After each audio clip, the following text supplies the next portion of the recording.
और अब बात बिहार की सबसे चर्चित लोकसभा सीट पूर्णिया की, क्योंकि पूर्णिया से पप्पू यादव ने निर्दलीय उतरकर लड़ाई को रोचक बना दिया है। क्योंकि पूर्णिया सीट आरजेडी ने इंडिया गठबंधन के तहत अपने खाते में रखी। लालू यादव ने पार्टी से बीमा भारती को अपना उम्मीदवार बनाकर पप्पू यादव को एक तरह से अलग थलग कर दिया। अब पप्पू यादव पूर्णिया में एनडीए और आरजेडी दोनों को चुनौती दे रहे हैं।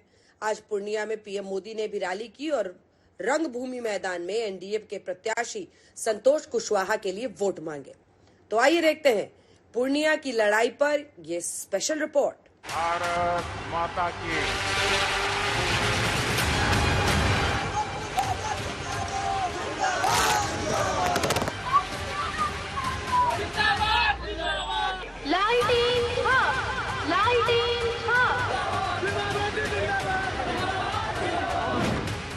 इस बार लोकसभा की लड़ाई में बिहार की पूर्णिया सीट हॉट सीट बनी हुई है।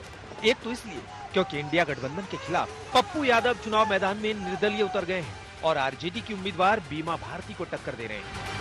दूसरा इसलिए क्योंकि पीएम मोदी खुद एनडीए के उम्मीदवार यानी जेडीयू के संतोष कुशवाहा के लिए प्रचार करने पहुंचे। जिसको किसी ने नहीं पूछा, हम उसको पूज रहे हैं। एक समय था जब केंद्र की सरकारें बिहार को पिछड़ा कहकर पीछा छुड़ा लेती थी। बिहार की सरकारें सीमांचल को पिछड़ा कहकर के पलड़ा झाड़ लेती थी, लेकिन हमने सीमांचल और पूर्णिया के पूर्ण विकास को अपना मिशन बनाया है। पीएम मोदी ने पूर्णिया से भी फिर एक बार मोदी सरकार और 4 जून 400 पार का नारा दिया है।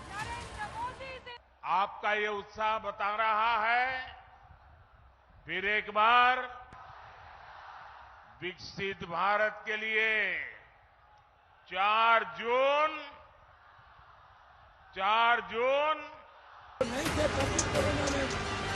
लेकिन अगर शिद्दत से पूर्णिया के मैदान में कोई डटा है तो वो है पप्पू यादव। घर घर जाकर पप्पू यादव जनता से वोट मांग रहे हैं।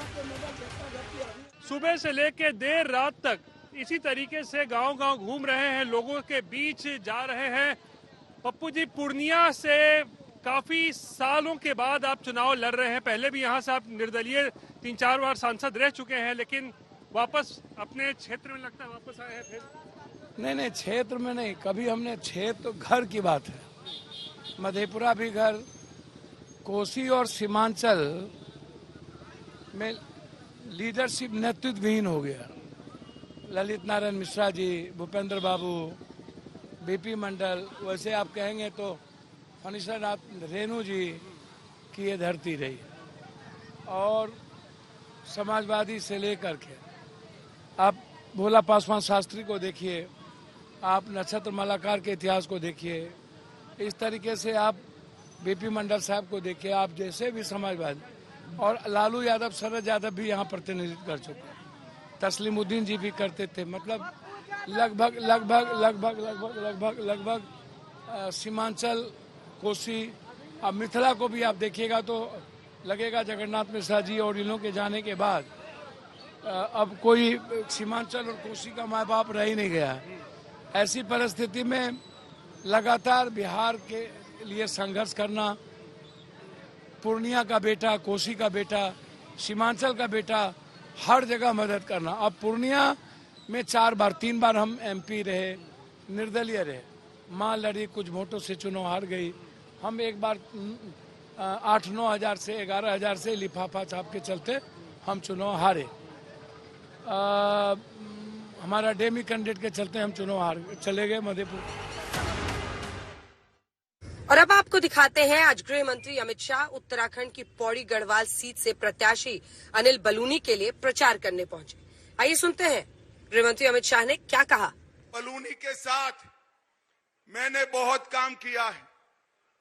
मैं अध्यक्ष था तब हमारे मीडिया के इंचार्ज थे। फिर राज्यसभा में भी लड़े।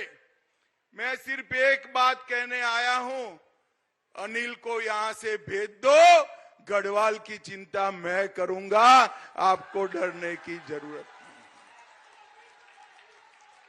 नहीं। एक बार अनिल बलूनी को प्रचंड बहुमत से जिताइए।